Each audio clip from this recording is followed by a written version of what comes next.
One of the most controversial statements that I think, more often said in some of the speeches and the talks that I've done is for long, security professionals have gone and spoken to developers saying, hey, you need to understand security. You need to understand security coding principles. You need to understand how to write secure code. You need to understand how to Mhm. remediate secure code. And I often say it's about time that we kind of track back that statement and say, yes, security uh, developers need to understand security, but it's about time that security folks started to understand code, Yeah, right? absolutely. Because everybody's talking about automation. It's the whole DevSecOps model or security Mhm. as a code model. But to me, when you talk about code, when you talk about automation, I think that pretty much boils down to a fundamental granular building block that's code, and code times n is automation, Yeah. if you were to argue that way.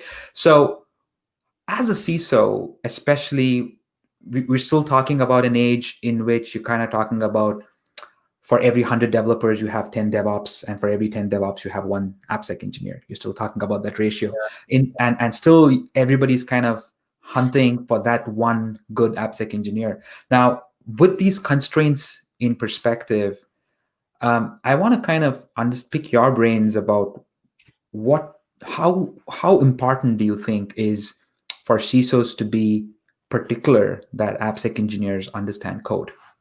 I think the CISO. I think you start with the CISO themselves. The CISO should understand code, right?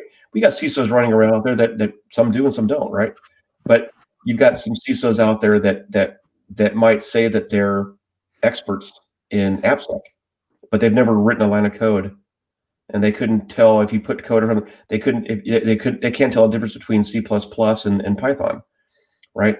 They they wouldn't know how to run a code review. Which, okay, and some people might say, oh yeah, CISO shouldn't do that, but um, if someone's going to be going out there from a software security perspective and hiring people for AppSec, right, and they have their opinions about what is right and wrong with AppSec, right, but they haven't written a line of code or written a program or have nothing to show from a perspective, then you can kind of wonder, like, okay, where is this coming from, right?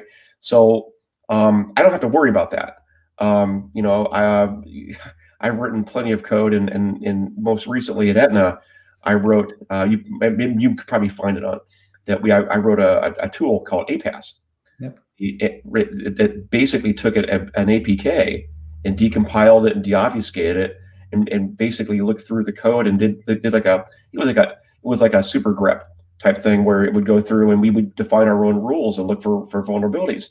So it was something that we used for two reasons. That could be used in the CI/CD pipeline pre-build, and then it could also be used from an attack perspective, from ethical hacking, right? So when it came time for code reviews or for ethical hacking, give us your APK, we'll decompile it, we'll take a look and see what you got in there, and it was just another layer of defense.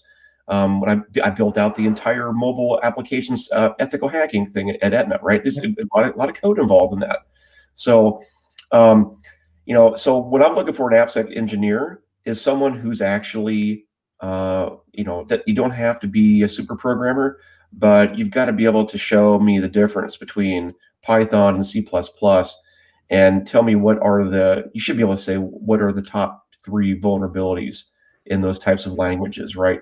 And um, I would say, how many code reviews have you been involved in? Have you managed the code review?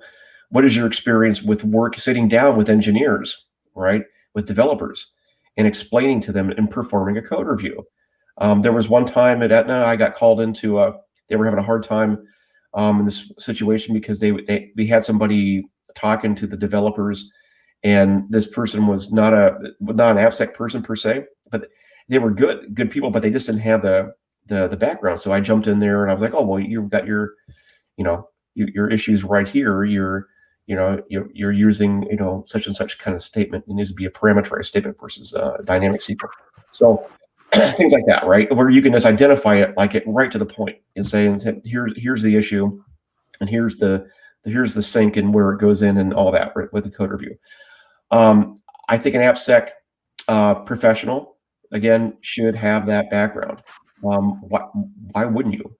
If you're an AppSec person, why wouldn't you have Yeah, I think the best way to do it is to start as a developer. Start, make that transition like I did. Start as a developer, get some serious code behind you. I mean, like, projects and stress. You're gonna, working late, rolling out, builds, having all that understanding of what the life is like for a developer. So when you go to that developer down the road as this AppSec professional, right, and you're asking them to do something, you've got that empathy that you know how their life is, and that they don't have a lot of time to sit there and worry about fixing code.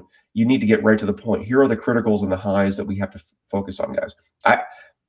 If I see mediums and lows, right, in a code review, we'll get to that later. You got to go after the critical and highs, and you got to be able to figure out which ones are false positives, because every tool is going to be throwing false positives at you. That's another great question to ask people in an interview. How do you weed out the false positives from the real things, and to see how they go about that? I'm interested in how they think. What's the process of going through that type of understanding, right? And again, you can figure out from talking to people with those types of questions how their mind works and their level of experience.